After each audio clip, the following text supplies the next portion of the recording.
Rock of New York, 102.7 WNEW, Metallica. Turn the page from Garage Inc. It's Opie, it's Anthony, it's Ralph Totore in the studio still. Hey. No.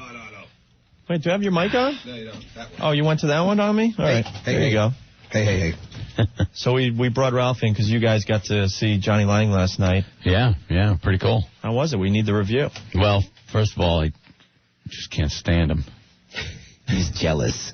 The guy, well, he's young, he's a good-looking kid, the chicks love him, he can play like a mother. Yeah, he can. You know, you really didn't get that from when he plays live in the studio with us, when he comes in, how really good he plays guitar. The guy's just kicking ass. Mm-hmm. And the voice. That's the scary part. It's only going to get better. Just annoyed me. Really good. Great show. Yeah. You know, as I'm sitting there watching, it's a real stripped-down band. It's just, guitar, two guitars, bass, drum, keyboard. Mm-hmm. And I kept thinking, where are the background singers? Where's the horn section? No, they're all there. Next time. Next time you could totally hear him going that way, building, right? Get the Tower Power horn section behind him and... voice is great. My God. His voice is amazing. Where did that come from? 18 years old, and he sounds like Joe Cocker in his prime. There's some black guy down south going, hey, what happened to my voice? Wait a minute. Exactly. And when he's in the studio and he's talking with us, doing an interview and stuff, he's, hey, well, it's cool stuff. And then from the stage, even in between songs, he's just, how we doing, people? Like, whoa, what the hell happened? Yeah, it's amazing. Right on. Great show. And there was a mixed crowd, right? A lot of teeny boppers, but then a lot of older people as well, huh? It was mostly older folks. I don't think there was I didn't see that many young people. The kids were up front. Yeah, they were all up front. I saw some little girlies, and they're jumping around, throwing flowers and notes at him and stuff. Yeah. And then in the crowd, I'm looking, I see biker dudes, and then the guy in the suit.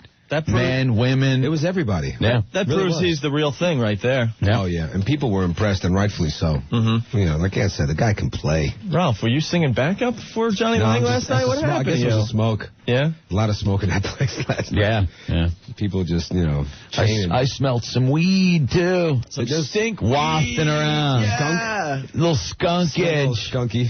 Yeah? Yeah. You get a contact buzz last night? No, I couldn't tell. I was drinking beer and Jack. I got a contact buzz at the Black Crows. Did you? Oh, there was so much pot in there, you couldn't help but leave high. Yeah, and I got the Allman Brothers tonight, so... Oh boy. That's a real straight crowd. Look at you. Look at you, Mr. Ralph, Mr. Party Guy. Yeah. Well, I'll be deaf tomorrow on the radio. Right. Thought today was bad, folks. Wait. No, I thought you sounded great, man. The lunch hour was great today. I always have a lot of fun with that. That's a very good feature. You get to hear so many songs that you usually don't hear on the radio. You put on Missing Persons today. Walking in L.A. Hey, somebody wanted to hear it. I'll be honest. I was at home when you, put the phone call on the air, and I cranked up my stereo. I'm like, what the hell? I'll listen to this. Reminds me of that little suit she used to wear. Remember that? Yeah. Dale Bozio. Yeah, you just don't want to see her wearing that suit these days. I know. I saw her in the Did you see the behind the VH1, and she's in the little minivan driving it. She's got a good attitude, though. She's got a good attitude. Yeah, I'd rather have her with a good ass than a good attitude. A lot nicer to look at. We'll feed new lines. You guys are going to have a great show, by the way.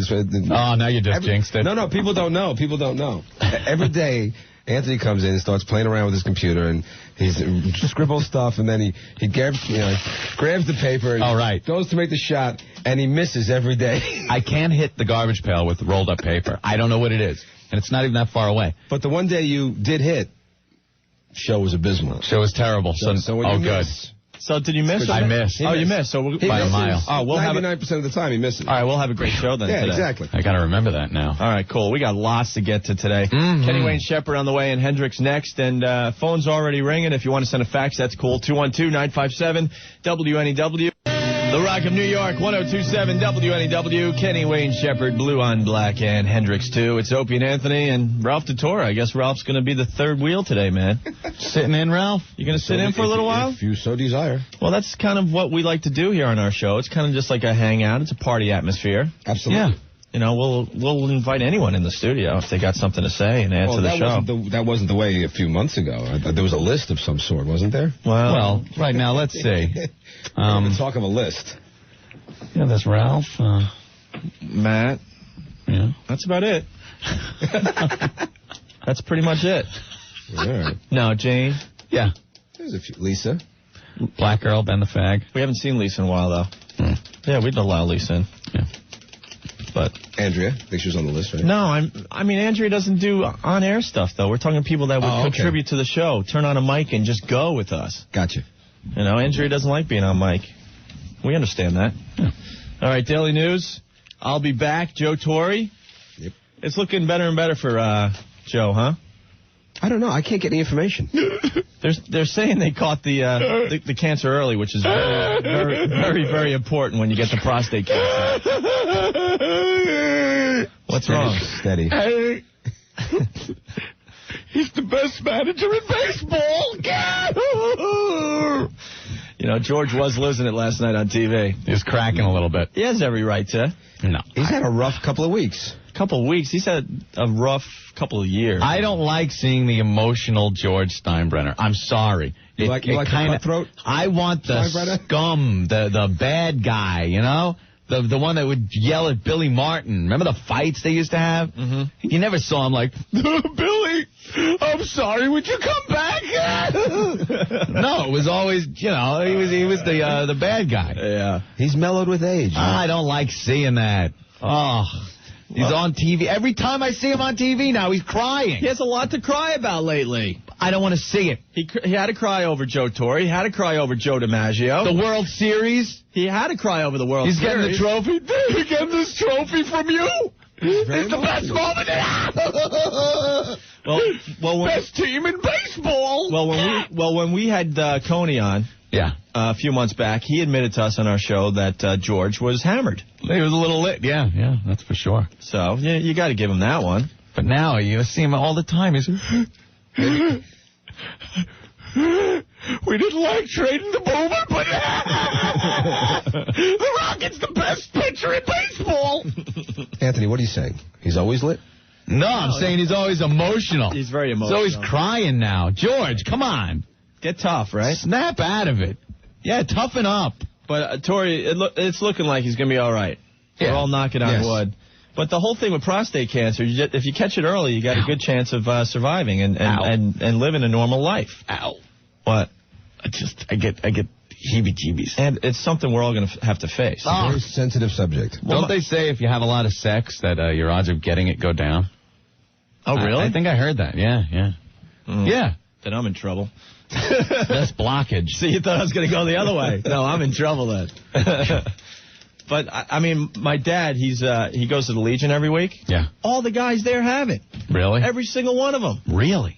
Yeah, in different stages. And my dad's got the pre-stuff happening. So far, he's okay, but, because they've caught it early in him. But, they do. This is more popular than you guys think, this prostate. Oh, it is. Popular. I doubt it's more common. Yeah, popular. Yeah, wow. Wrong word. I know. Everyone wants it. 85, you could dance to it. Yeah. It's real popular. Wow. Well, we obviously hope absolutely for the best. You got to send them, just nothing but good wishes. And of course, 80% of early diagnosis or get cured. There you go. That's what they say. A little later in the show, we got to talk about the other famous people that have had a bout with prostate cancer. I saw that. There's a couple of it's amazing big names in there. Marv Levy from the Bills, Stan Musial, Michael Milken, Norman Schwarzkopf, Harry Belafonte, Louis Farrakhan, Jesse. Hey, lady! Jesse Helms. Wow. Mayor Marion Barry. It sure doesn't discriminate as far as political beliefs. No. Jesse Helms and Farrakhan. Yeah. I didn't think they had anything in common. Bob Dole, believe it or not. Bob Dole. Arnold Palmer. Jerry Lewis. Hey, lady! And our favorite, Charlton Heston. He was on Larry King talking about his prostate cancer. Yes. So maybe we'll get a visit from Chuck Heston later. Chuck Heston a little later, all right? 1027 WNEW, the Rock of New York with Everlast, What It's Like. It's Opie and Anthony, 212-757-1027 if you got something for the show. Hey, Jeff, we got you on the air. What's up, man? Hey, open up? Yeah. What's up? How you doing? All right. I got a question for management on your behalf. Okay. What the hell's up with Free Beer Thursday? What's going on? Oh, no. You guys were having some beer in the studio. Well? Ixnay. Uh-huh. Ixnay on the E-Freight Year Bay. Now, I heard that they canceled Free Beer Thursday. Why? Now, we predicted last week that it would only last 2 weeks, but it lasted 1 week. 1 week. 1 week, come on, guys. 1 week. It's been canceled. Come on, management, let them have something to drink. If you're just tuning in, and you didn't hear us talking about this last week, we had a big, huge management meeting. Mm-hmm. The entire staff of NEW was there. Yes, I almost stayed awake during the whole thing. I was very proud of myself, almost. And we're trying to figure out how to get more people to listen to NEW and really, embrace our audience and stuff. Pump up the station, a little more visibility. Pump up the stations, maybe start marketing it a little bit. Sure, let people know that there's something going on here at NEW. And one of our bosses stood up at the end of the meeting and announced that for now on Thursdays, it's going to be Free Beer Thursday. Right. Where they're going to order beer at 4 o'clock, and the entire staff is allowed to get drunk. As an open exchange of ideas, a little forum for everybody to loosen up and exchange ideas. Could you imagine if your boss suggested Free Beer Thursday? Gotta love it. Oh, yeah. Gotta love it. And it's 10 to 4. It's almost time. Well, I don't think it's happening today.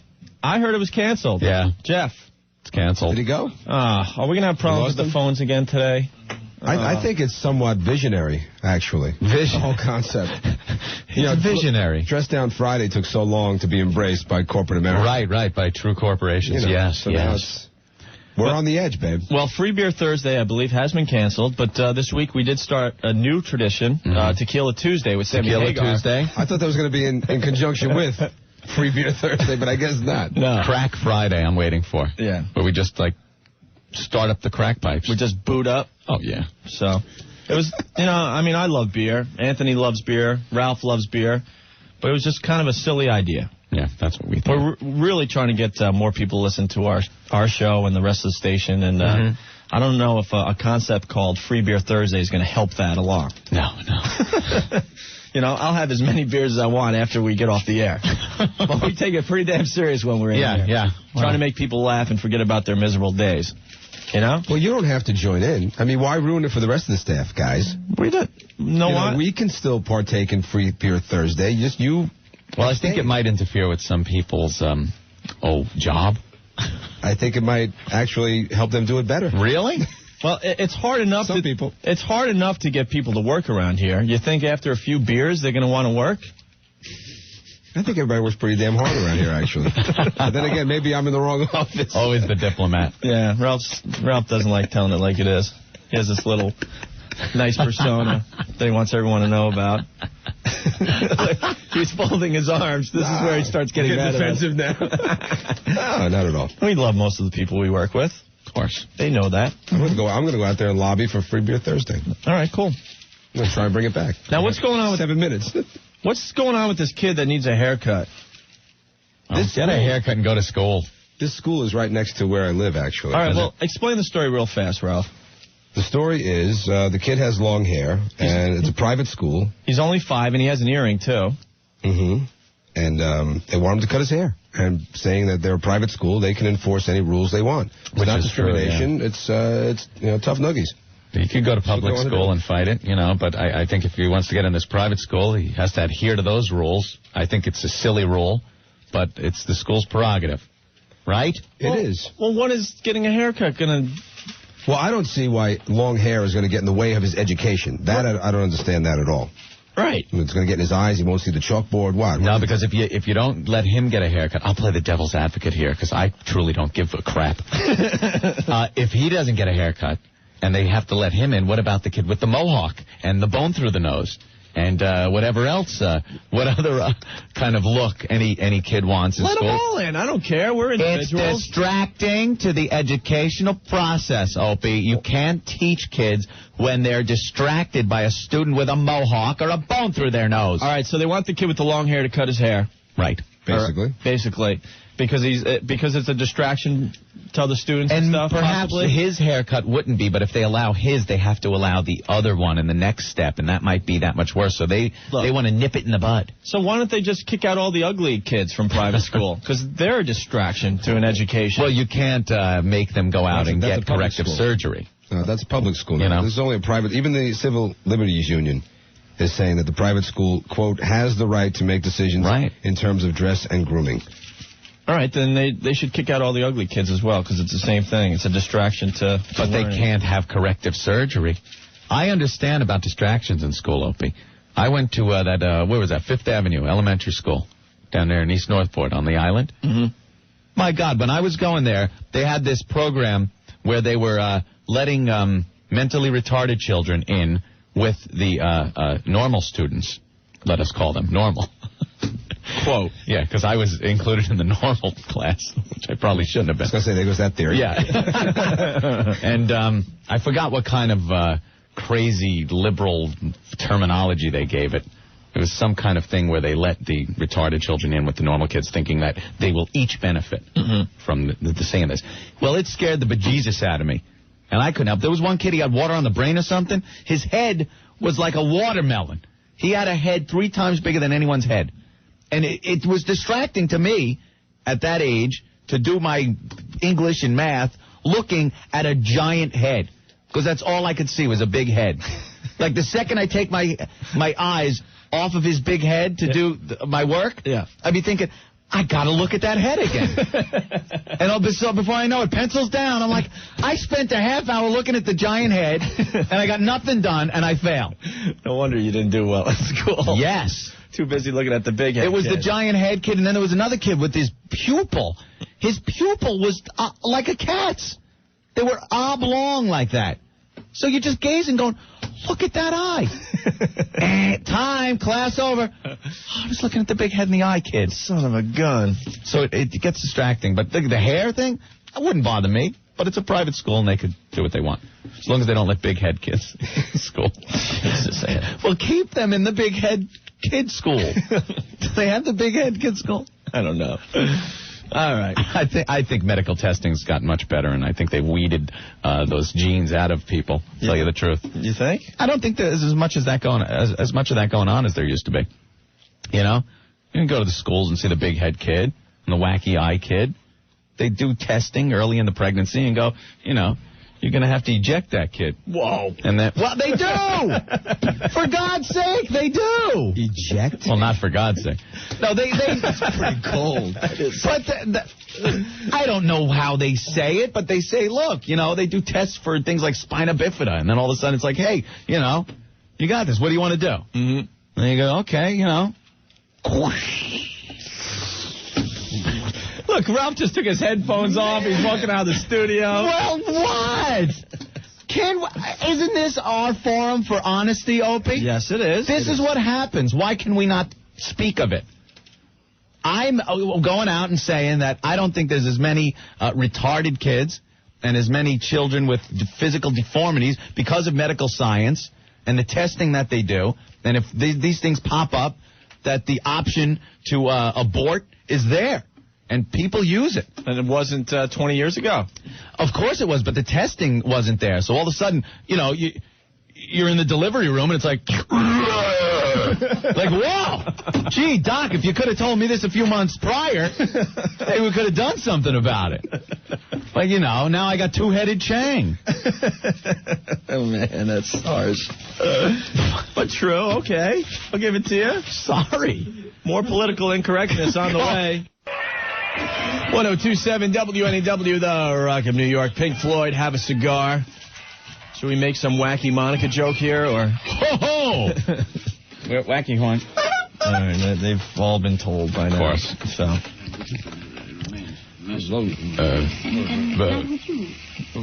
It's not our masterpiece, though. Okay. All right. All right, man. It's Opie and Anthony. Hey. And you all right over there? No, I got this all figured out.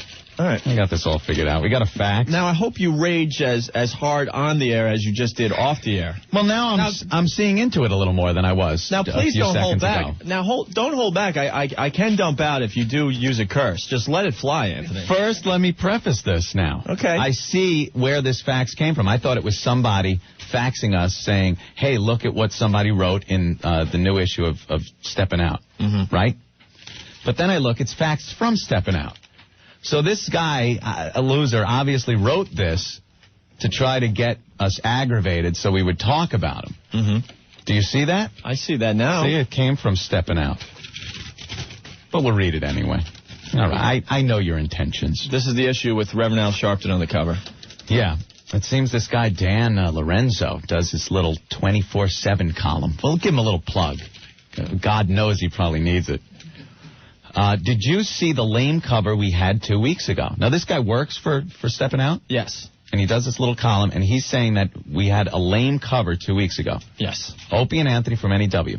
I told Chauncey runs that magazine, not to put them on the cover. No one I know had ever heard of them. That's an all-out lie. Well, first of all, when Chauncey did the interview when we first got here, well, yeah, for God's sake. And, they look like my neighbor's landscapers. Ho, ho, ho, ho. Check, please. I tried to listen to their show, but couldn't deal with it after about 5 minutes. We've got a lot of lame radio for the market that's supposedly the hippest in the world. And then he goes on to these, like, radio shows that no one ever listens to and stuff, because he's too cool for the room. Dan, you write a column for Steppin' Out magazine. And you're making fun of us?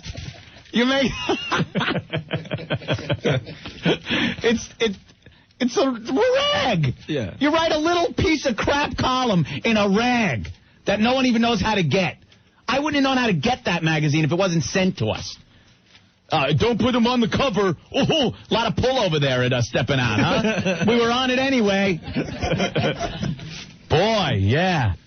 Talking about his interviews with Dan, your cute little column next to the ad for boobs. No one reads this. The only time anyone reads it is when you put someone on the cover and they say, "Hey, I was on the cover of Steppin' Out." And they gave me some free copies and check it out. But he had some problem with us being on the cover. Well, we had a problem with being on the cover because those were the worst pictures ever taken of us. Yeah, obviously. I think Steppin' Out had an agenda.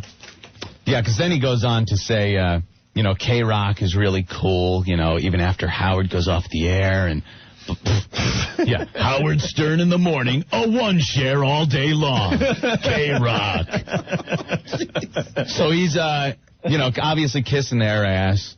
It's in their best interest to be in bed with them over there, which is fine, Chauncey's been on his show for a few years. So I guess, put us on the cover and, make fun of us and stuff. That's cool. But Dan, when you drive a piece of crap car, don't toot your horn, okay?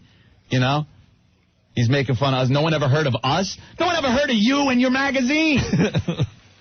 We gave him more publicity than anyone else in the last year or so. Yeah, Reverend Al is going to be talking about it. I'm on the cover of Steppin' Out. I don't think so.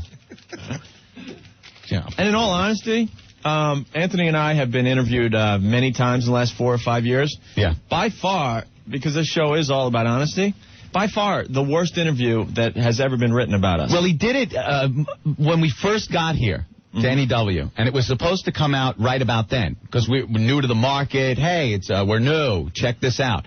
6 months later, this thing turns up.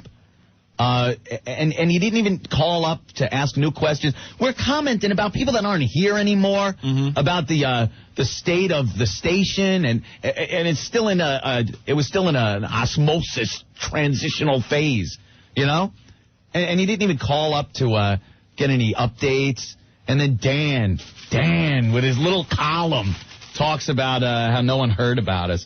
Shut up. With your stupid little paper rag and your little column. The article was about 70 to 75% right. It's like a high school newspaper he's writing for, and he's all full of piss and vinegar. Yeah. Shut up, Dan. Dan, what do you think? You going to? Oh yeah, well it's Steppin' Out magazine and then Times. The Time magazine, right? And Dan, we know you're listening right now. You could act like you don't listen to us, but it's so obvious that you listen to us every single day. He faxed it over. Yeah. He bashes us and then faxes it to us. What are you, an idiot? Well, he obviously wanted us to talk about it. Of course. There you go, Dan. We talked about your loser little career. There. All right?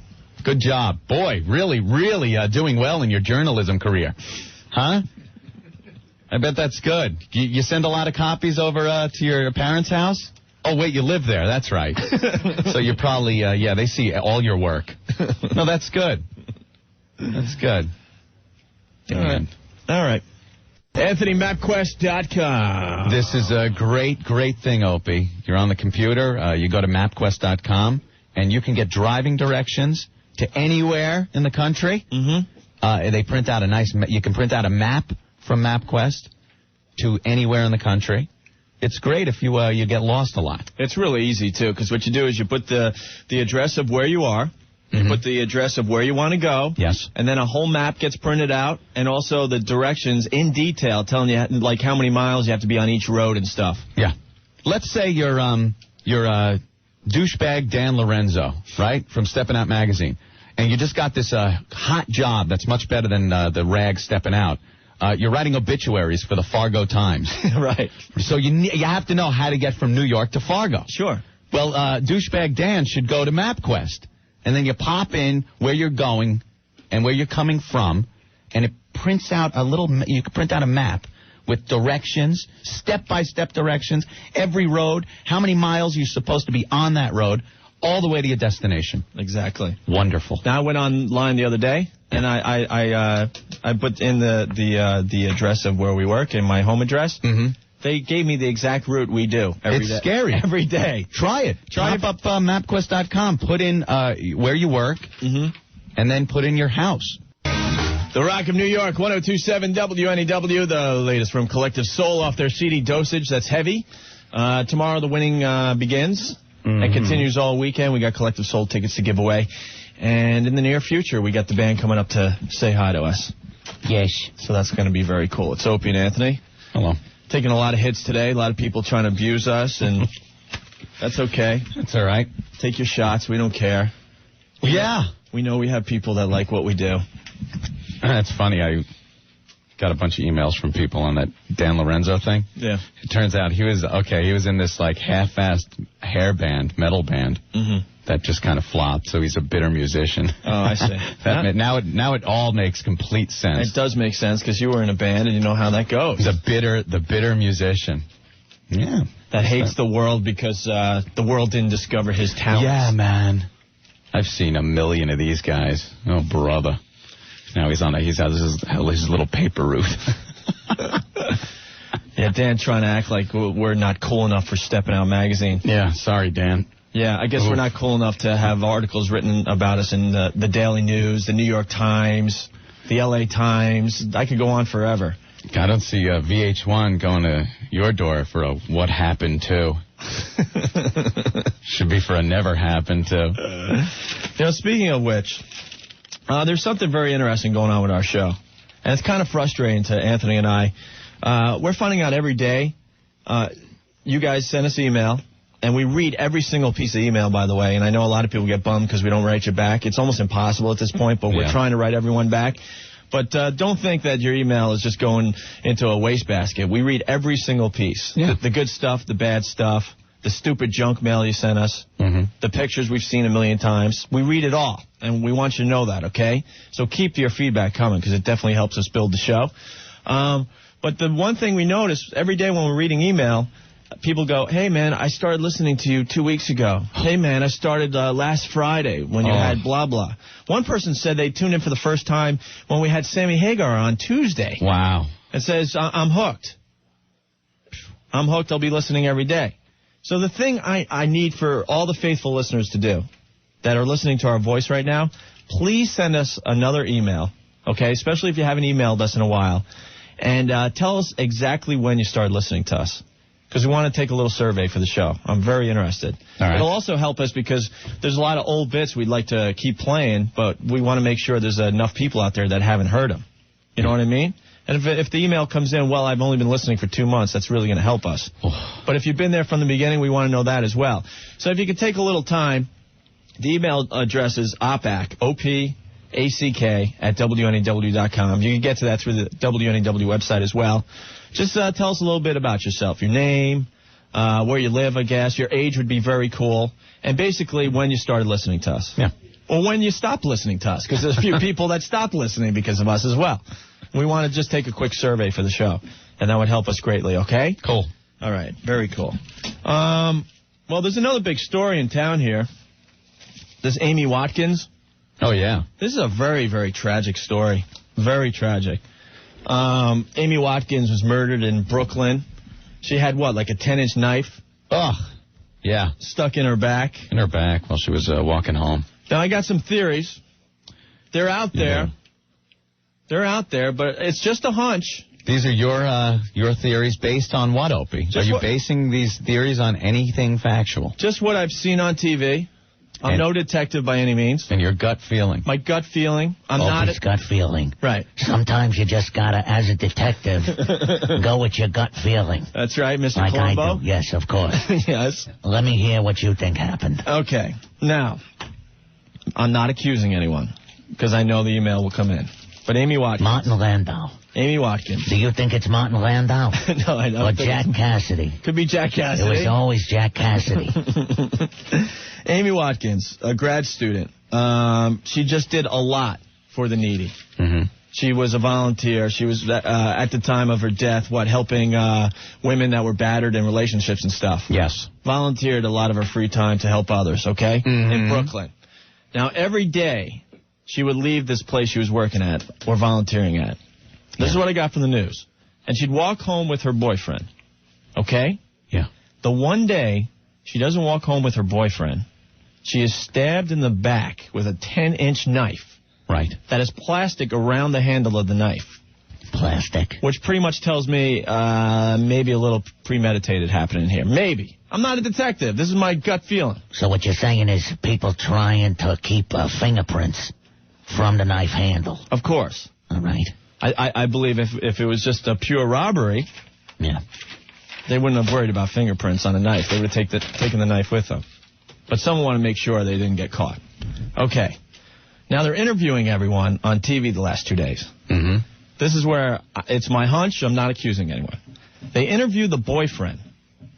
At his job the next day, he is working and getting his feelings on the death of his girlfriend. Working. Wait a minute. Who in their right mind would go to work the day after your loved one was murdered? Interesting. Even if the President of the United States, God forbid, lost someone close to him, he's not going to work the next day. Hell no. This guy was in the middle of doing his job. It was some weird thing with a ship. He was sanding some kind of hull or something. I didn't really get what his job was. He's working. And he's working, and they're interviewing him about the death of his girlfriend. Yeah, that's kind of weird, huh? That's where I point my finger. I'm not accusing. It's a hunch. Very interesting. Reminds me of a case I remember when Robert Culp once killed Marianne Mobley. And I went over, and he was indeed working. Yeah. And you know how that turned out? How? He was guilty. Yeah, there you go. I had it figured out from the start, just like you. All right. Fascinating. You're saying it's the boyfriend? It's just a hunch. Not accusing. Don't feel like getting sued. I'm just saying that's your gut feeling. My gut feeling. Based on nothing but what you have said here. Well, every day she walks home with the boyfriend. The one day they don't walk home together, it happens. Could just be a tragic little twist. It could be a coincidence, obviously. All right. We'll see how this plays out. Dude, no one goes to work after someone really close to them is murdered. That's kind of bad, yeah. And 4 months into their little relationship, that's when you're like so in love. Ooh, yeah. So there you have it. I know I'm going to catch hell for that, but maybe not. That's my gut feeling. All right? Yeah, that doesn't sound like a common M.O. for any of the robberies around the city. Well, plus taking a huge knife and putting it through somebody and then taking their... Plus, that particular area of Brooklyn, they're saying the crime rate has drastically dropped over the years. Yeah. So it's not a crime-ridden neighborhood by any means anymore. They had their problems like everywhere else, but they pretty much cleaned up the area. I wonder why the paper didn't print anything like, the boyfriend is being looked at or the boyfriend isn't being looked at. I don't know. It just... Sometimes the cops hold that stuff. Yeah. Oh. It was just very, very suspicious when I was watching all the... news reports on it. And I see the boyfriend was working at a Ginsu factory. Is that true? I don't know. No? Oh, that's false. Okay, that's false. All right. We just saw that. I wasn't sure. What, did Jackie the Joke Man hand you a fax or something? A piece of paper, Anthony? Sounds like a bad joke you'd hear over there. All right, Mike Levy writes, what if the guy that killed Amy is not white? Will the Reverend Al Sharpton be outraged and vocal? No way, you won't hear squat from that S-head. Ooh, interesting. Yeah, we'll see if he pipes up if it turns out it's a black guy. Well, who knows? 1027 WNEW, the Rock of New York, Goo Goo Dolls and Dizzy from Dizzy Up the Girl. It's Opie, it's Anthony, and in the studio, Earl, our buddy, our pal. Earl. Hey. We love Earl. And he's very knowledgeable, Earl. He knows sports. And he just sports and music. He just ran in here to tell us about a trade the Nets just pulled. Yes. The Nets have Stephon Marbury. It's still unofficial, but it's pretty much going to happen. That's amazing. That's a great pickup. Now, what does this mean for the team? Well, it means nothing this year, Mad Dog, because the team blows. They got to get Jason Williams healthy. Jason Williams, I love the guy.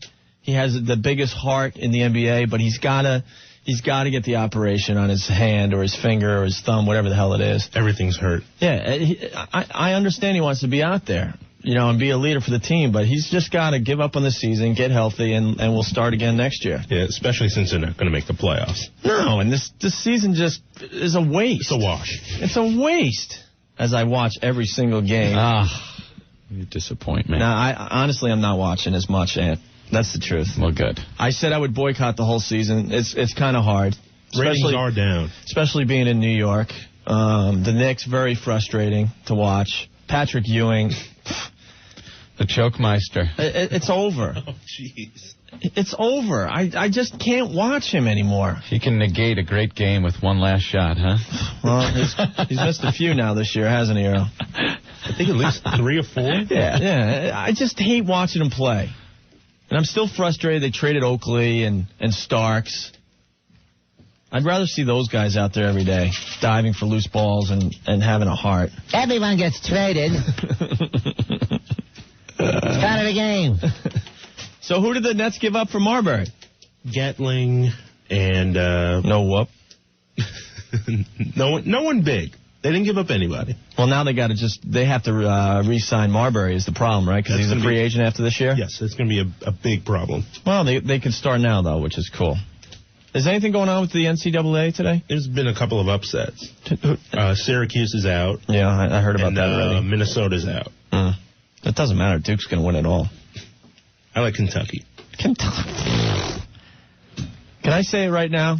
Write it on... Well, that's an obvious choice, though. I don't think anyone's beaten Duke this year. How far do you think St. John's is going to go, Earl? At least Sweet 16. Yeah, I think so, too. And Connecticut still looks good, but I don't know. I just don't see anyone beating Duke. Little sports break for the boys. Wow. I'm out of this one. College b-ball, huh? Well, now you know how I feel when you start talking about cartoons. Come on. I mean, I love cartoons, but the stuff you remember about cartoons, I'm like, well, I'll just watch Anthony. I don't know much about college basketball. Wow. Well, what's cool is college basketball the next 2 weeks. It's just really exciting, the NCAA tournament. All right. We could blow off the NBA season for a while. And then get back into the season when, it starts getting interesting, I guess. How does this affect me in Half-Life? As long as... it doesn't affect you at all, yeah. If I was over your house, you would hate me. Nah, I'd be on the computer and you'd be watching the TV. Well, then your wife Jennifer would... Oh, yeah. She'd have a problem with that. Yes. Because I tried to get Anthony into basketball. It wasn't working. It almost worked. Well, I was appreciating their talents, A few years back, it was the Bulls and the Knicks in the playoffs, and I was explaining the game to Ant, really getting into it. And by the end of the game, it was real close. Anthony is, jumping off the couch with me and stuff and really getting into it. I was just kind of look at that idiot. Right. Oh, God. You got to admit, you were kind of getting into it because I explained it in a way that made it a little more exciting.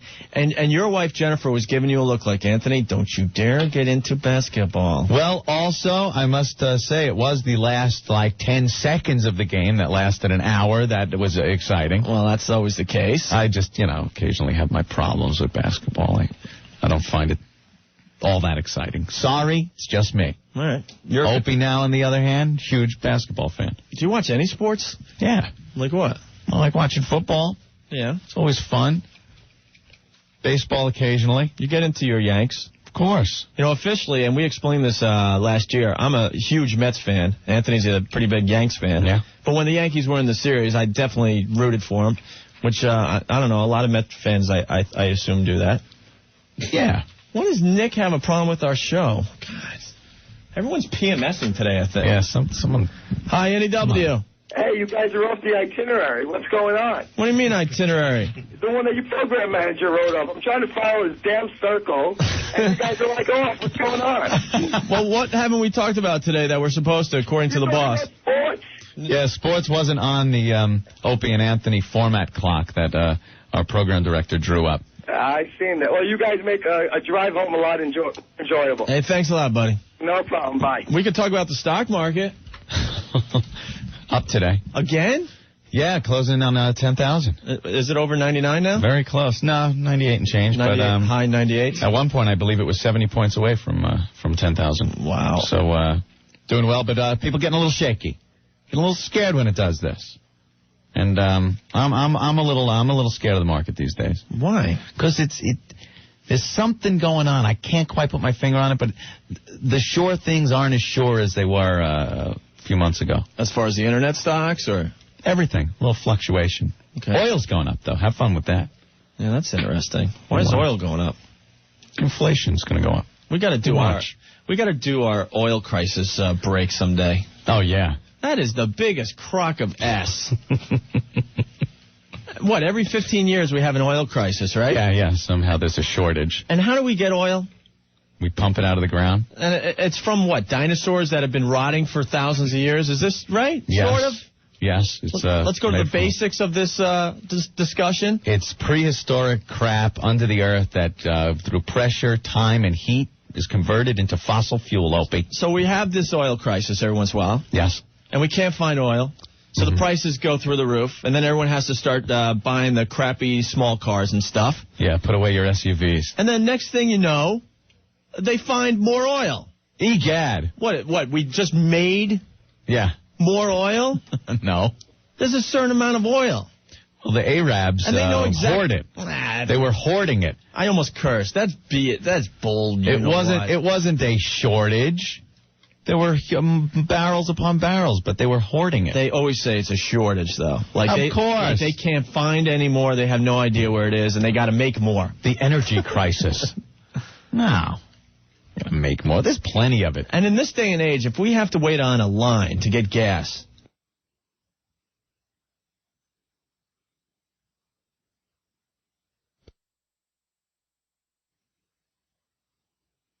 the extra hour of sleep that they're getting. You go by and say, if I were them, I would still be sleeping as well. I think Tom Brokaw could be a wacky DJ in this town, Anthony. Let me tell you, folks.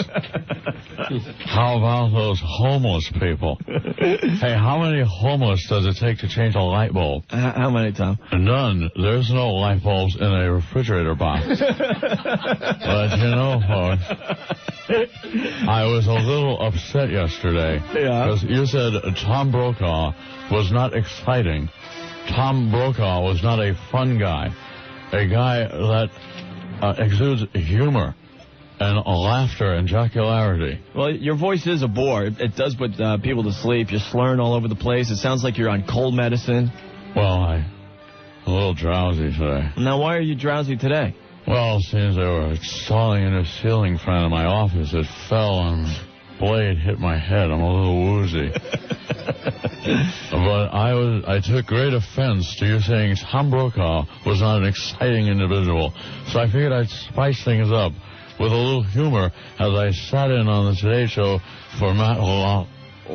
Matt Lauer.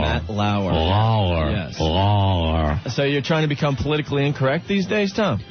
Well, I see how some of the young comics are using this political incorrectness to boost their careers to new levels. Levels, yeah. Levels.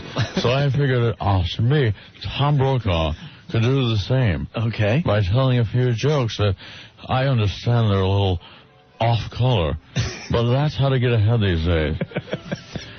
Hey, did you hear? Oh, no. The one about the black and the Puerto Rican in the car? No, hey, who's driving? I don't know. Who was driving, Tom? The police. Oh, my God. But you know... Come on. Why can't Tom Brokaw say these jokes? Well, because you're a respected newsman. Hey, look, I have a new homeless toilet bowl. Yeah? It's a jar with a flush handle. All right, I'm working on that one. But Tom Brokaw, working my act, honing my craft. Yeah. You're going to be sitting in for Matt Lauer. Are you going to be playing Caroline's in the near future with these jokes? Or? No, actually, I'm going to have to start out at Laugh Your Balls Off in Poughkeepsie.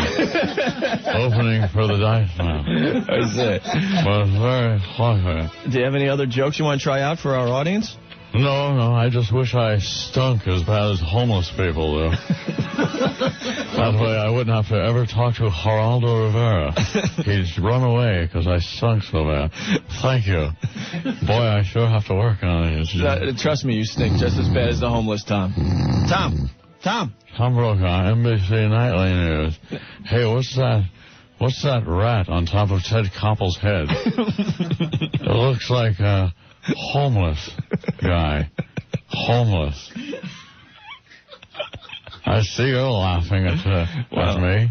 No, I'm laughing at you, yes. Tom Brokaw. All right. This is the new Tom Brokaw.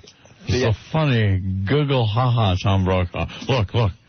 I have a wacky horn. Yeah, maybe that'll help your jokes if you toot the wacky horn after the jokes. I don't even think Tom Brokaw needs jokes with the wacky horn. No. Listen. All right. Tom Brokaw, NBC Nightly News. 20 people killed in an Amtrak accident. See, it'll spice up the news, make things a little more funny. Racial tensions in Los Angeles today as a white mob beats a black man. See? It lightens things up. I don't even have to tell the Tom Brokaw joke. Well, you might need the slide whistle, too, Tom. Let me try that one today. A disaster in the skies as an airliner crashes, killing 250. Yes, I could use that one. Tom Brokaw. Oh, this might have worked better for the Amtrak joke. 20 people killed as Amtrak Metroliner derails in Washington. Yes, that works. Spicing up the news. Check, please. Well, you got the homeless people pissed off at you, Tom. Screw them. And the faux pas caused a stir on the internet, and NBC's switchboard was overwhelmed with complaints about you. They don't even have phones or TVs. How do they know Tom Brokaw said anything about the homeless? Yeah, you think you could talk about those people. Come on. I didn't know I was being invited into their box every evening. What can I say? Hey, Tom, this is... Boy, those people sure smell like urine. This is top shelf stuff, Tom. Check, please. All right, we'll get you out of this one. All right, Anthony, we got to talk about Stacker 2 here. Anthony seems to have left the studio, Opie. I will be sitting in on your commercial for Stackers 2, a lovely product that I use myself. You should use it. I don't think you're using it yet. No, I did actually take one. The truth of the matter is Tom Brokaw would be dead if I hadn't taken it. I'm up. You're up, huh? Up as a pup. Well, I took the Stacker 2 once again before the show, and I'm flying. Simple as that, I'm flying. So am I. Okay. Look at me. I'm a madman. I'm out of control. Yeah, you're xenorific, Mr. Brokaw. Imagine a fat burner guaranteed to work in just 45 minutes or your money back, Tom. The same fat-burning, muscle-building agents relied upon by professional bodybuilders to become rock-hard, sculpted, and fat-free. So basically, this product gives you a boost of energy, which it's doing to me today, and it also burns fat. How about that? And this stuff works within 45 minutes of taking it. You'll become a firm believer in Stacker 2. Excellent. A great way to get the chicks. Obviously, a nice flat stomach, and you're up, and exhilarating. Tom, you need to take another stack or two pill. You're fading on me here. All right, give me another one. All right. Also, it comes with a money-back guarantee. If you don't like the product or it's not doing anything for you, the company will definitely give you your money back. You can give them a call. It's 1-800-LIGHT-LINE. That's 1-800-LITE line. Thank God I didn't have to say that. Call today and order the world's strongest fat burner. Light line. And you'll get an energy boost as well, just like Mr. Brokaw is getting today. 1-800-LIGHT line. 1027 WNEW, the Rock of New York. That's the band Marvelous 3 and Freak of the Week. It's Opie and Anthony. Hey, man. Thanks for checking us out. We appreciate it. As always. We got a whole new audience driving home right now, so I got to ask for you guys' help once again. We did this earlier, and a lot of people have helped us, and others have made it more difficult than it really is. We have noticed, when we read all your email every day, that a lot of you guys have only started listening to the show last week. One guy wrote he found us Tuesday when Sammy Hagar was in here drinking tequila with us, and now he's hooked. Some people have been with us since day one. Others hated us at first, but we're growing on them a little bit. Others used to like us early on, but now they hate us. And it's a whole mess going on. So hard to keep track of. So we're doing a little survey for our radio show, okay? And we're looking for all the faithful listeners to send an email in the next couple of days to our email address, not the instant feedback. Yeah. Because this stuff we read and then it's gone. We want to print this up and stuff and read all of them and, kind of take a look at our show, where it's been and where it's going and stuff. Yes. So if you're a faithful listener to the show, we need to know just a few things. Your name, all right? How old you are is very important. Where you live, all right? And how long you've been listening to us. That's it. Very good. If you've been listening since August, cool. If you've been listening since last week, cool too, I guess. Where have you been? Where have you been? And if, you want to put down a few bits that you've liked in the last 9 months, that would help as well. Okay? Because we're just trying to get an overall feel of who's listening to the show these days. It'll really, really help us out, and we really need you guys to do this. But don't do it through the instant feedback, which everyone seems to be doing, because we can't print that up and read it and do some research on that. So the email address is opac, O-P-A-C-K, at WNEW.com. All right? Very good. And if you forgot that email address or didn't write it down, you could go to the NEW website and you could email us from there. The regular email, not the instant feedback. All right? All right. And we'd appreciate that. Speaking of our faithful listeners, Anthony, you know Paul, the lawyer? Yeah. From Jersey? We love Paul. He's like a regular on our show. We haven't had his voice on, but he likes to email us all the time and fax us. And he pays attention to everything we say on this show. And he writes down, like he makes notes, and then he sends his observations to us, okay? All right, what does he got? So I got another fax from Paul, the attorney from Jersey. Paul writes, I've been a faithful listener since August 28th, 1998. Even Paul wasn't with us from the beginning? That's a surprise. Well, pretty much the beginning. We started June, 15th or so? During that time, I have received the following unforgettable advice from Anthony as words to live by.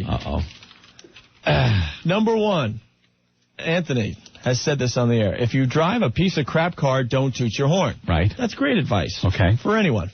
Number two, if women want to attract men, they should hold 2 juice cans up to their breasts and yell, how do you like these cans? I may have said that in passing. I think taken out of context, it's a little worse. Well, he's got a couple more. Paul, the attorney from Jersey. Number 3, it's still okay to drink and drive in New York City and Nassau County as long as you drive a piece of S car that you don't mind losing. You didn't say that, did you? I don't know. If he says I said it, maybe it... Well, it was Anthony's way around the drunk driving law that the mayor has enacted here in our fine city. I could have said something like, it's horrible for anyone to believe you can, and then that sentence, but I don't know what the context is. Okay. Number 4. It's okay to ignore your wife and play Half-Life all night as long as you spring out of bed early the next morning without complaint and take the bitch shopping. Oh, wow. I don't think I ever said that. I like to see the tape on that one. I think he's making stuff up now. Well, you have commented about your Half-Life habit. Yes. And you have said as long as you pay attention to your wife the next day and do some chores and stuff, you're okay. Yeah. Well, I've cut my Half-Life playing down quite a bit. There are many more, but these should suffice. Take care, Paul. Paul, if you're still listening, we want the rest of your list. Because you've only scratched the surface on what Anthony has said on this show. My goodness. And I've been a complete saint. I want everyone to know. Yeah. How about coming up for words from Opie? What? Words to live by. Sure, that would be a little more shocking. You can't even think of one. Yeah, I bet. You guys are ready for morning drive. You'll kick his ass. Oh, thanks. We just turned to K-Rock. Blow me, Tom. Well, see you later, Tom. Boy, that Will Penn Darvis dude is really good. Yeah, that's some good stuff. Ho-ho! Hey! Yo-ho! Please. Boy, Tom, you scare us. Go there. Go there. We don't care. Hope you're wearing earplugs. All right. Fall asleep at the wheel. All right. Well, we got to talk about prostate cancer again, Anthony. Well, big in the news, Opie. Joe Torre, Yankees. What? You want to take a break? You want to do it now? Well, we can take a break and then get into it. You sure? Yeah. Why not? Okay. Why? We'll take a break and we'll talk about it next. Sure. Well, I mean, they have a whole list of celebrities that have had prostate cancer. And I see that. And one celebrity jumps right off the page. So I figured we'd mention it on our show today. Harry Belafonte? Well, I was thinking more Charlton Heston there. Chuck Heston, yes. Chuck Heston. So maybe, you never know, maybe Heston will stop by to talk about his prostate cancer like he did on Larry King about a month ago. Happy survivor. Yeah. Very good. Yeah. Stick around for that and more stupidity. Jeremy. Hey. What do you got, man? This is Jeremy. Yeah. And is this Opie and Anthony? Yes, you're live on the air. What do you got? Well, I heard you guys talking earlier about the guy who writes down the stuff that Anthony says, things to live by. Yeah. And I wanted to add something to live by from Opie. Oh, good. And that's never put your kid on the phone to talk to Opie around Christmas time, because he's going to tell him there's no Santa Claus. I don't remember that. And I really thought it was funny, though. I mean, the kid freaked out, and it was great, but I'm never going to let my kid talk to you. I have no idea what you're talking about. I'm sure you don't. I don't think there's a tape that exists that actually has me doing that. Yes, we've got it. We've got it. Go download it, everybody. It's a riot. And you were talking earlier about, people sending in their emails and stuff saying how long they've listened and all that. I've been a loyal fan since the AAF days, guys. Oh, I appreciate that. And I'm going to school here in New York, and I don't know if New York appreciates the legends that they have down here. Who? You guys. They're really lucky. You guys are a riot, and I wanted to wish you a belated WOW Day, by the way. It's on the way. Yes. WOW is coming. WOW is great. WOW is coming. New York gets WOW. All right, buddy. Howard who? We're legends in our own minds. That's right, man. Yeah, really. All right, buddy. Thanks. Take it easy, guys. All right, Bye. Jeremy. That was pretty cool. All right. This is for you guys if you were at the show last night. Johnny Lang. The Rock of New York, 102.7 WNEW, the infamous pipe song, especially for Joe Torre. Now, that's not ours. It's you guys, the listeners. You wanted us to play that for Torre. So. Well, yeah, when you're getting that prostate examined, they gotta probe you in all sorts of regions. Yeah. Oh, God, getting old. It just sucks. Well, everyone is talking about prostate cancer these days. Who's had it? Who's beat it? My goodness. It's not fun, obviously, but it affects a lot of men. And the paper, what is this, the Post? Yeah. Has a bunch of celebrities that have, helped the disease by talking about it. Mm-hmm. Sidney Poitier. God, I can't say his name. Sidney Poitier. Thank you. Jerry Lewis had it. Arnold Palmer had it. Bob Dole had it. Marv Levy, the coach of the Bills, had it. Stan Musial had it. Michael Milken had it. Norman Schwarzkopf had it. Merv Griffin, Harry Belafonte, Louis Farrakhan, Jesse Helms. The disease definitely doesn't discriminate, huh, yet? Louis Farrakhan and Jesse Helms. I know. How about that? Mayor Marion Barry. Marion Barry. And our favorite, Chuck Heston. Chuck Heston. He had prostate cancer, huh? Yes, he was on Larry King discussing it a couple months back. Really? And I guess he has beaten it thus far. Yeah. And Frank Zappa? Died of it, right? Oh, wait, yes. Oh, yeah, I forgot about that. I forgot that. He did, see? He didn't catch it early. He even said in interviews, he's like, yeah, I had symptoms and everything. I just didn't, he had a fear of doctors and just didn't go until it got out of hand, and that was it. I didn't know it was prostate cancer. Wow. Why does it hurt when I pee? What the hell is that? What is that? The fire alarm's going off in the building. Is it? Yeah. Do we have to evacuate? Do we have to leave? I don't think so. No, we don't have to leave. We're in a fireproof room, right? They just go, let them burn. Who cares? Oh, great. We'll concentrate on this break as they're evacuating the building. Was it a test or something? Yeah, go scope that out. Yeah, go find out. See if there's an actual fire. We'll hang out the window and scream and stuff until the fire department comes. Kind of important. Maybe they could get one of those big, huge ladders and rescue us. That'd be fun. That'll be zany. That'd be pretty cool. But, yeah, Chuck Heston had prostate cancer, and thus far he's okay. Damn, thank God. Thank the powers of God that I realized I heeded the warnings and went to my doctor. But be it not a merciful God that would put a disease on a man that would make it so he needed a metal probe put in his schween. My God! Lord, why? Damn you! Damn you! Why? Why? I have been so faithful. Did you give me a disease in which you had to put a metal probe in my schween? There. My prostate looked like the stone tablets that the Ten Commandments were chiseled upon. Felt like that. Ow! Damn. But I beat it. I beat that awful disease. Yes. Now I just gotta beat this thing on my head. What is it? It's your hair. Oh, God damn! Look at it! Looks like a big rat. That's what my prostate looked like. Looked like my toupee. Yeah. Look at it! Look at it, damn you! It looks like a monkey ass on my head. Now, Mr. Heston, you had the procedure done for your prostate cancer, right? Yes, I did. First, they had to do the examination. Yeah. When I first felt the symptoms, it was very hard for Charlton to pee. Yes. Very hard. And it hurt. I'd urinate. I'd stand there and go, come on. Come on. Coaxing it along. And then finally when it started coming out, I would go, damn you! The pain! Damn you to hell! Why can I not urinate? Yes. So I went to the doctor for a prostate exam. Yeah. You know what that entails. He snaps on the rubber glove and examines you. It wasn't as pleasurable as when Zira did it. She just flipped the old loincloth up and put her fuzzy little paw in my ass. But when a doctor's doing it, that isn't too fun. No, not at all. Especially when I felt him probing Charlton's deepest innards. And he had both hands on my shoulders. Damn him! Damn him to hell! Where's my music?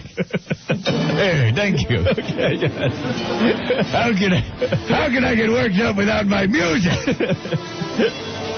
So I took the bad news that I indeed had prostate cancer. And, well, I had the procedure, and now I'm fine. Well, they say some men, after they have the procedure, Mr. Heston, yes, their unit doesn't work as well as it did before the procedure. Let it be known. Let it be known. Charlton Heston Schween is like the staff I carried in the Ten Commandments. Yes, I cast my staff across the waters. My God, it still functions. Yeah. Are you trying to say Charlton is limp? Yeah, that's... No, damn you! Damn you to hell! Do not start that rumor. All right. Have you destroyed? No. And how's your ass? My ass? Yeah. After the examination, it was a little chafed and red. Yeah. Looked like a monkey ass. A big red monkey ass. So embarrassing. I was walking around in the hospital with that gown. The gown with the opening in the back? Yeah. And everyone's going, look at Jonathan's ass! My God, it looks like a monkey ass! So degrading. Degrading. I had sponge baths. It was worse than getting hosed down. Remember when I got hosed down? It's a madhouse! A madhouse! Damn you! Sorry, I had to help you out with that. Oh. And yes, of course, it didn't make noise when I farted. Just sounded like... But I'm all tightened up now. Oh, that's good. It's all good. What? Oh, I saw that monkey on my head. But it was my toupee. Sometimes I still get startled. Damn you! Why can't I have nice hair? What happened to my hair? Now, a lot of people want to know if you're still partaking in the, let's say, monkey meat. You had to get into this, didn't you? All right, I admit. When I had my prostate surgery, it was kind of hard for me to get aroused at first. Yeah. Little hard. Till I gazed upon monkey ass. Yes, where's my view? Sorry. By the love of God, can't you get a longer cart? My God! All right, there you go. I do partake in the monkey meat. The pleasures of the meat of the monkey. Big red monkey ass. Okay. I love monkey ass. Yeah. All right, you got it out of me. Can I go now? Yeah, get the hell out of here. Damn you! Get on your chariot and get the hell out of here. There he goes, everyone. Chuck Heston. Wow. He's worked up, Opie. Yeah, he doesn't like the fact that his music doesn't last as long as the bit. The Rock of New York, 102.7 WNEW, U2's Sweetest Thing. It's Opie and Anthony. Hey. U2 was one of those bands that I was proud to admit was one of my favorite bands of all time. Uh-huh. And now I'm almost embarrassed to say that they're one of my favorite bands. We've had a few of those. Has that ever happened to you? Of course. Or other people in Radio Land? You know, you're really into a band and you want to tell the whole world you're into them. And the next thing you know, they start kind of doing things that you're really not into anymore. And you're like, oh, man, they're really effing this up. That reminds me of my ABBA years. I mean, come on. You two with Joshua Tree and Octung Baby and Unforgettable Fire. Damn. Well, time goes on, Opie. And then they put out Pop, and you're like, well, yeah, I like you too, but, you know. Yeah. What happened? I understand. Well, sometimes that just happens. Time passes, and some bands just either don't keep up with the times or try too hard to change, and I think they tried a little too hard to change. And I love the people that are with their favorite band to the end. Mm-hmm. I mean, to the end. Good example, Journey. Ooh. They went through all the changes and stuff, but no, man, Journey's my favorite band. And then they don't even have what's his name doing the vocals anymore. Steve Perry. But no, man, I'm still with them. Yeah. It's not Journey anymore. Give it up at that point. Should give it up anyway. Even if he was still. Yeah, if you're. I mean, come on. If you're into Journey, that's your own business. But fag with a capital F. But that's just a good example of a band that just went south and people were hanging on, going, no, man. Same thing with Van Halen. Mm-hmm. You know, David Lee Roth and Sammy Hagar. People were still hanging in there, and in a lot of cases, more people came aboard because of Sammy Hagar. Like two different bands. Yeah, and then Gary, Sharon. Yeah, and then Come it was on. just... You can't honestly say that last Van Halen album was good. Yeah. But the hardcore Van Halen fans hanging on, going, no, man, it's not bad. VH, yo, yeah, kick it. Like, no, you do 5 hits of acid, man. There's some stuff on this album that kicks ass. You know what I mean, though? I hear you. That's what's kind of happening with me and you, too. It's like, when do I officially give up? What is it going to take? Mm. I mean, they went disco, basically, with Pop. Yeah. And people will argue that point with me, but no, it was a dance record. I like the other end of the spectrum, too.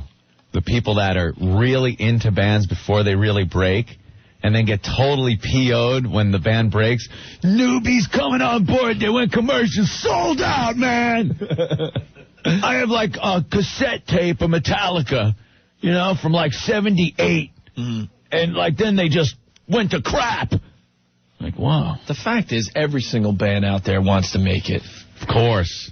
You're not just playing to play. You always have this dream of making it and getting a deal. They're all trying to be, quote, sellouts in a way. Yeah, so when they finally do break and make it. The story with Metallica, they wanted to be on the radio forever, for years. Mm-hmm. They were sending their stuff to radio stations, you know, and then it finally broke with the Black Album.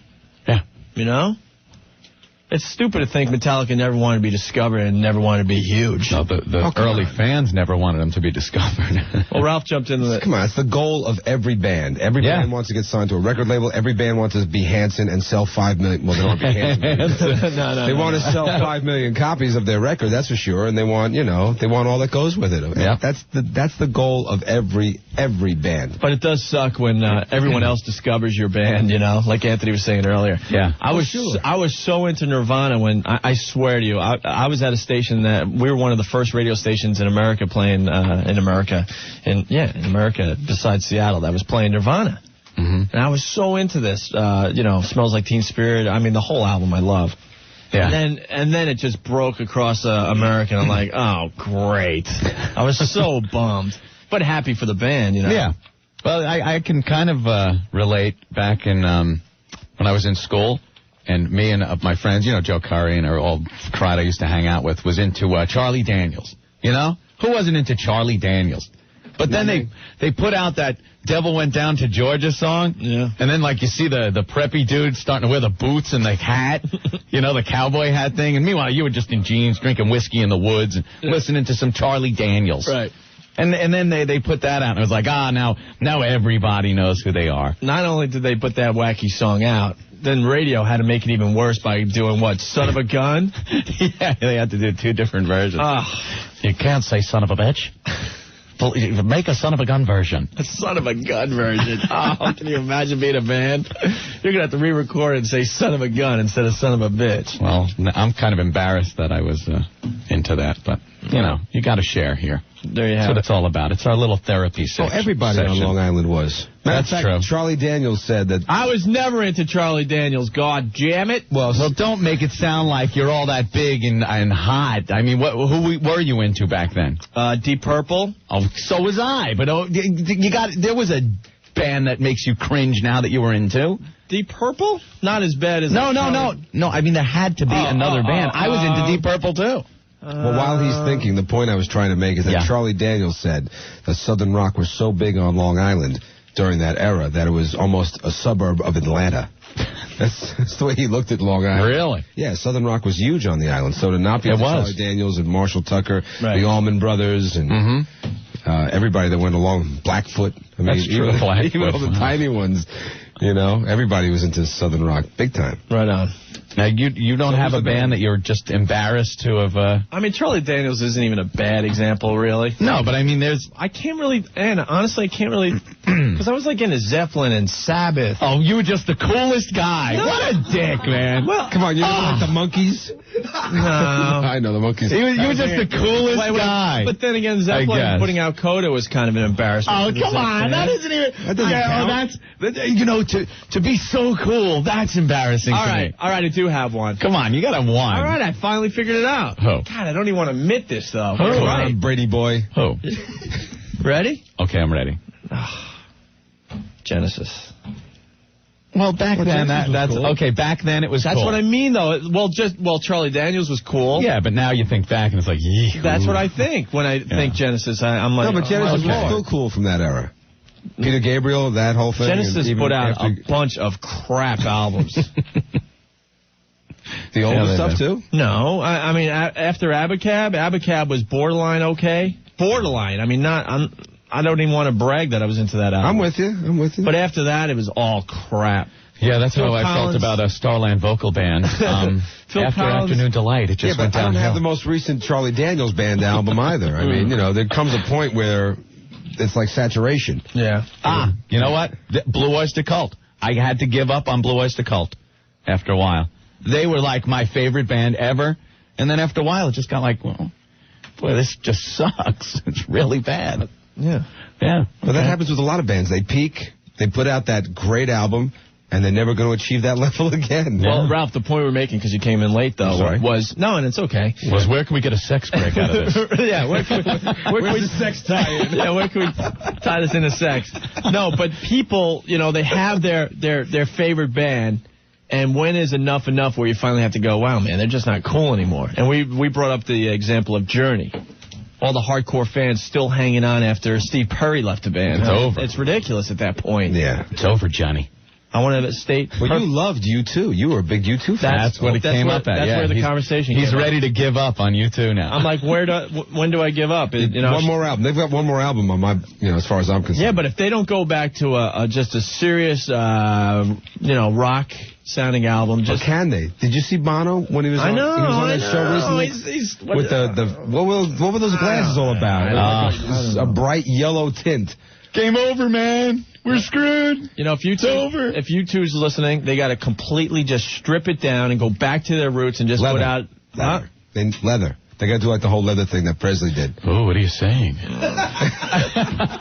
No, Elvis Presley regained his coolness when he did that special. He was all dressed in leather. The comeback special, right. Oh, yeah. And he was all in leather. He got back to his roots. Well, that's the only hope they got. They got to get back to their roots. Right. All right. We had other things we want to talk about here. But that's okay. That was a pretty good break. We'll allow our little discussions every so often. I hope I didn't screw you guys up. I'm sorry. No, not at all. What, are you kidding? It's redundant. No, if we're screwing us up? Impossible. If we do a music break, we need Ralph Totore in here. The king of rock knowledge. All right, I'm going to give us a B+ on that break. It's great. I didn't know. What are you grading? Wait, you're going to say I'm going to go to B+ there. What? Did I make the dean's list? I get a report card every quarter. What's going on here? I didn't know we were pulling together our desks into a lab table. Yeah, really? Ralph's contribution. I'll give you like a B-. That was cool, Right. But you're a little wasted and tired from Johnny Lang. So. All right, what am I getting? And you were solid there. Oh, thank you, Opie. Thank you. He's got to be nice, too. Why are you the teacher? Why are you the one grading? Hey, let's grade Opie now, shall we? Yeah. All right, go ahead. Opie. F! You didn't say a damn thing. I'm kidding. I had to drag you into the conversation. 1027 WNEW, the Rock of New York. REM from Up. That's Lotus. Hendrix before that. It's Opie and Anthony. Oi. We got a guy in the line that wants to abuse me now. You were taking some heat earlier. Mm-hmm. We got this guy, Paul. He's a lawyer in Jersey. He listens to the show so closely that he jots things down, and then he makes observations from time to time. And he was given the words of Anthony earlier. Do I have the list anymore? I don't know. Just some of the, oh, here it is. Just some of the outrageous things you've said. You called them Anthony's words to live by? Yeah, here it is. Words to live by, Anthony. Number 1, if you drive a piece of crap car, don't toot your horn. I've said that. I remember saying that. That's a good one, right? Sure. 2, if women want to attract men, they should hold 2 juice cans up to their breasts and yell, how do you like these cans? Now, maybe in some conversation I used that. I don't remember ever saying that. All right. Number 3, it's still okay to drink and drive in New York City and Nassau County as long as you drive a piece of S car that you don't mind losing. I probably said that. Okay, I'll fess up to that. And number 4, I don't know, I think he took some liberty with this one, but number 4, it's okay to ignore your wife and play Half-Life all night long. All night, as long as you sprint out of bed early next morning without complaint and take the bitch shopping. The bitch? No. Jen's going to kick your ass. That doesn't sound right. This is Paul the lawyer, Jen, because I know she listens to us. I think you kind of were talking about that, but I don't think you put it in those words. I didn't put it in those words. No.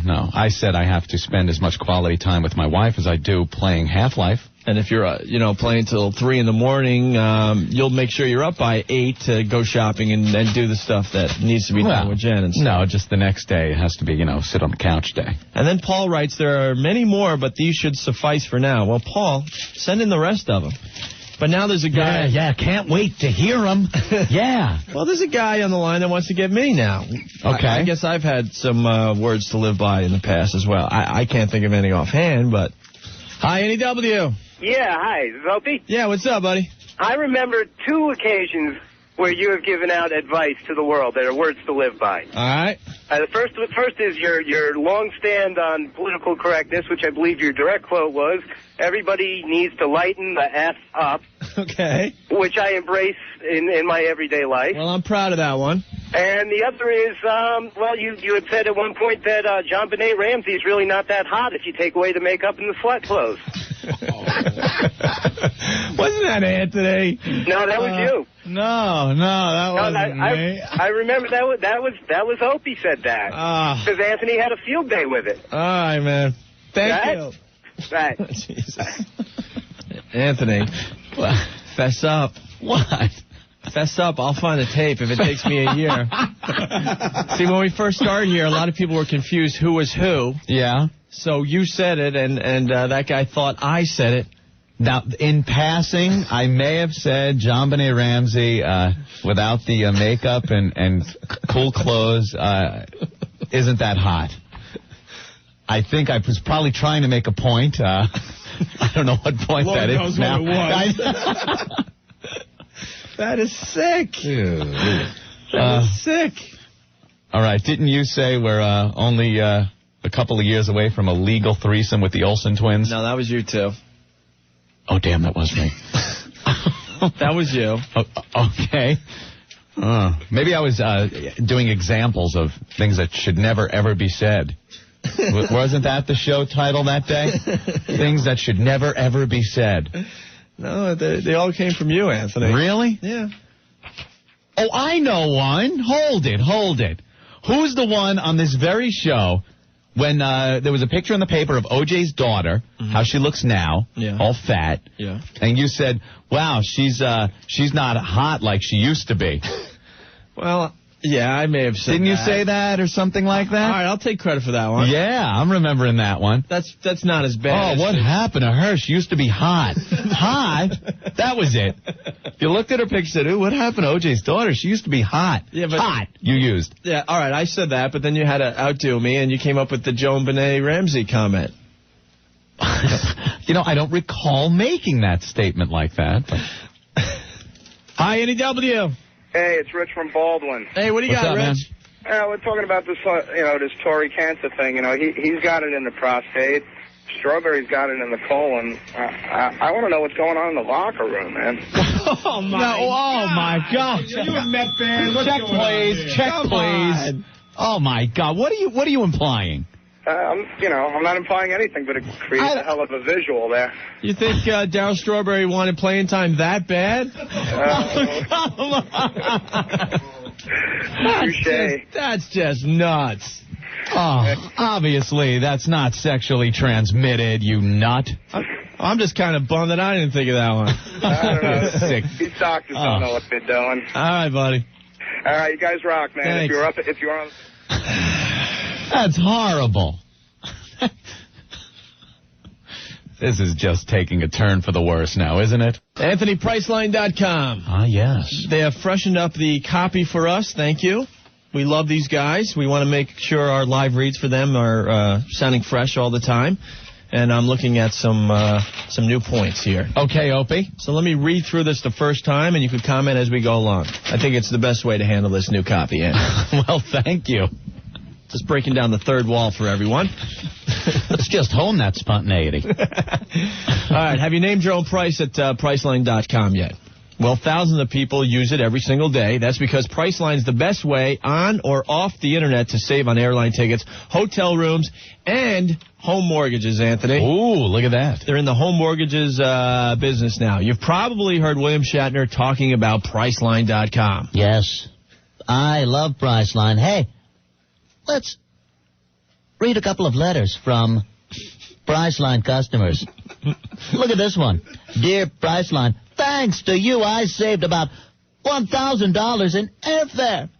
Or this customer, I saved over $300 on my tickets. Or this one. The best thing about Priceline is that it's free. Free, unlike the thralls. They were not free. I had to go to their planet and free them. But Priceline is free. And it's so easy, anyone can do it. All right, yeah, Priceline.com is very easy. Just tell Priceline where and when you want to go and how much you want to pay. I want to go to Rigel 7 for 800 Quatlubes. There you go. And then in just 1 hour, you'll find out if your offer was accepted, Anthony. One of your... Or William, or whoever the F you are. No, Please state it's one of your Earth hours. Okay. Here's the bottom line. Priceline really is great.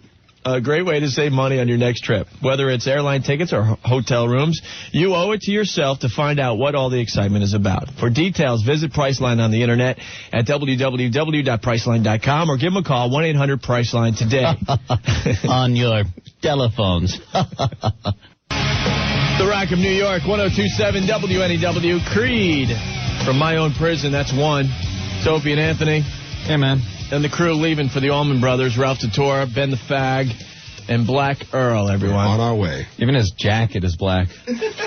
His scarf is black. Yeah. Dude, his underwear is black. Get out. How would you know? He showed everyone at Caroline's about I don't want to see Earl. No, just watch. Excuse me while I whip this out. Put him on little? Get out of here, man. I love that line. Remember that? We were at Caroline's, and everybody was wondering if everything Earl wore was black. That's why we call him Black Earl, because he wears all black. And Earl, you volunteered? Yeah, he kind of, went reaching in his pants. It kind of got frightening for a second there. I saw some people in fear, walking away, running away, and then... Hey, where are the white women at? Hey, Cleavon. But he did indeed pull out his black underwear. All black. I'm shocked, Earl. Oh, yeah. Absolutely I shocked. have the 9.5 weeks clause. Now, Earl, when I heard 9.5. 9.5. I was like, whoa. I heard I have 9.5. It's like, oh, wait. We need to know the stats, man. And now, Earl, when you're playing basketball, do you wear, like, black socks? Yeah. And black sneaks? Mm-hmm. Can you play basketball? No. Wow. Isn't that amazing? Tall black. Well, Ben you were at his pad, his groovy bachelor pad, right? I have been at, as Earl calls it, the Palace. Now, you saw his closet. Entirely black. Wow. Everything. Except for the Yankees jerseys.